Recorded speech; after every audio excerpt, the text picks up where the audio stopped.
risk-taking, perseverance, work ethic, but most importantly, how a series of jobs or projects you undertake can make you reveal who you are. Hi, welcome or welcome back. Last week we discussed hustling and how I viewed it as a positive thing, different, very different than overworking. If you haven't watched my video, check it out. I'll put it somewhere above.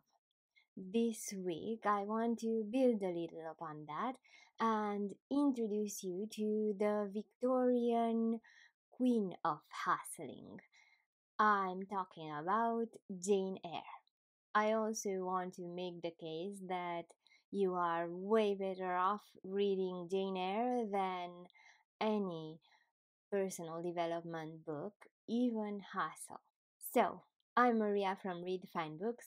Let's get into it. First thing first, why is Jane Eyre a hustler? Well, Jane Eyre was an orphan. She was living with a family that was mistreating her, and when she gets the chance, she is eager to go to school. She has no doubt about it. She will go and flourish in school. With the family that was mistreating her, she had a reputation as a bad child. But in view of her new opportunity, she uh, is very reflective upon her behavior as a bad child. So when she goes to this new school, she is determined to change her reputation. She is determined to become a new Jane Eyre. And she does. She manages to make friends and, as I said, flourish in this environment. She gets an actual education, even though the conditions here are so harsh. Nowhere near the schools we have today. Uh, she even has to go hungry for days. So her environment is all against her, always. But she thrives here. She even becomes a teacher in this school.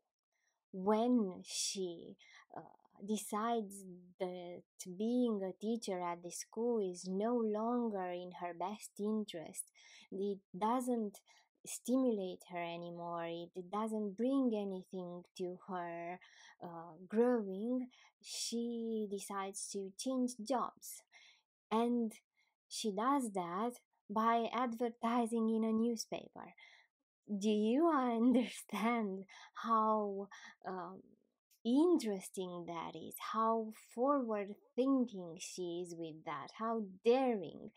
She can go into all sorts of troubles with what she does. However, she gets lucky, and with this advertisement in the paper, she gets a position as a governess in a respectable family. This way, she actually doubles her salary. That is just perfect. She goes there, all is well. She has a girl she takes care of, and everything is perfect. All until this position is compromised for her again. This means she has to go away, change jobs again. Um, she leaves this one without any recommendation, any um, any money at all. She literally has to go beg on the streets. And again, she rises from begging on the streets to again becoming a teacher. She is scrappy. She is willing to work and beg. She will do everything. She nearly dies trying to keep her principles. But with that, manages to become again so independent. Jane Eyre reinvents herself again. She is absolutely one of a kind. Hats off. So, what can you learn from Jane Eyre? Everything: risk taking, perseverance, work ethic, um, but most importantly, how a series of jobs or projects you undertake can make you reveal who you are, can help you understand yourself, and even find meaning in your life. This is not the only way to find meaning through working. We already know that. But this is a valid way. Of course, this only works if you are willing to reflect upon what you do. You are willing to reflect of what you are willing or unwilling to accept. When you define your limits, even in your work, you define again who you are. So, this is for me the perfect argument to say that if you're tired of reading personal development books, a classic like Jane Eyre is exactly what you need to get a role model and to get a better understanding of how different work situations can help you understand yourself. So, how does Jane Eyre actually compare to Hustle, the book I was talking about last week? Well, first of all, I like that Hustle was separated in three parts: head, heart, and habits. Of course, Jane Eyre is not that structured. It's a very well written story, but Jane Eyre has it all mixed up. The struggle between her head and her heart is always in this book present. Her intuition, her desires always clash with what is rational, expected behavior from her. So, um, yes, you have that in Jane Eyre to help you reflect upon those things. And habits, well, it's all work, work, work with that girl. So it doesn't get more inspiring than that. However, there are three ideas that I like from both of these books, and I find them the most powerful and the most inspiring. The first one is create your own destiny. In the introduction of Hustle, we have a quote: I am not what happened to me, I am what I choose to become. This is from Carl Gustav Jung. And Hustle is an example of that.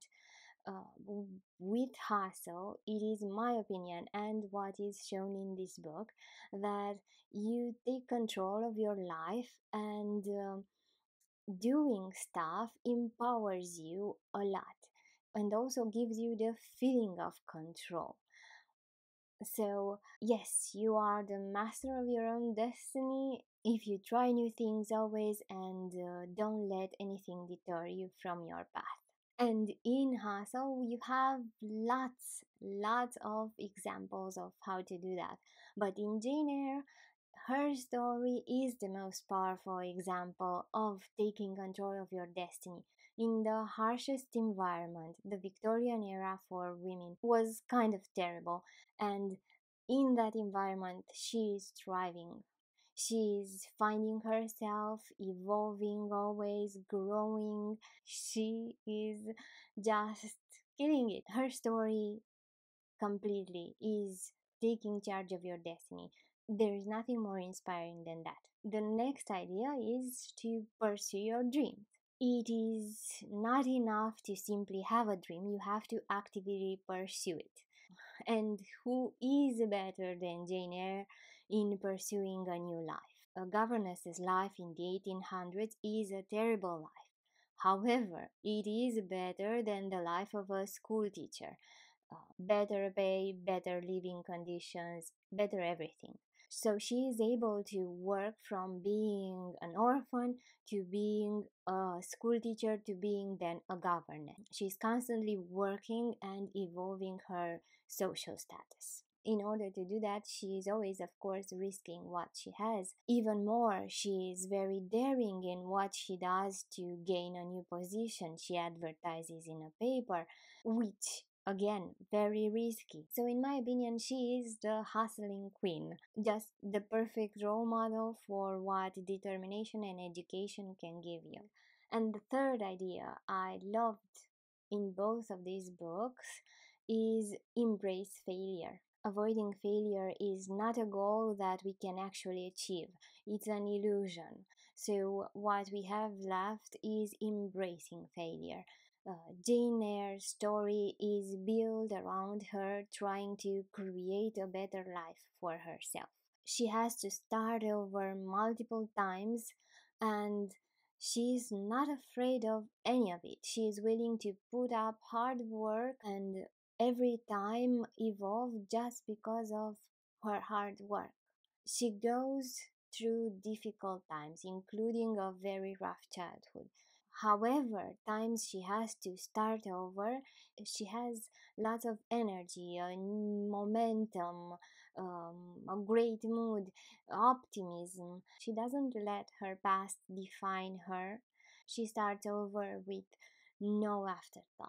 So, even though these three themes are great in both books, Jane Eyre has, of course, a lot more to teach you.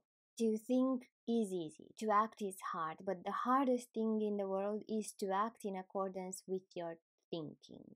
Jane Eyre is teaching us how head, heart, and habits should always bow to principles. That is the most important lesson. Thinking long term, reflecting on the consequences of your actions long term, it's a lesson for a lot of us that is very hard to learn, and usually it is learned um, somehow later in life. In the book Hustle, there is actually an example of what I consider really bad hustling. There is a story there with a group of people that are getting out of an event. Lots of people are leaving that event with them, and there is a line formed to get taxis. And this group circumvents the line, goes into the street, and picks up a cab randomly. The example is shown to reinforce the idea of thinking differently, of not following the sheep.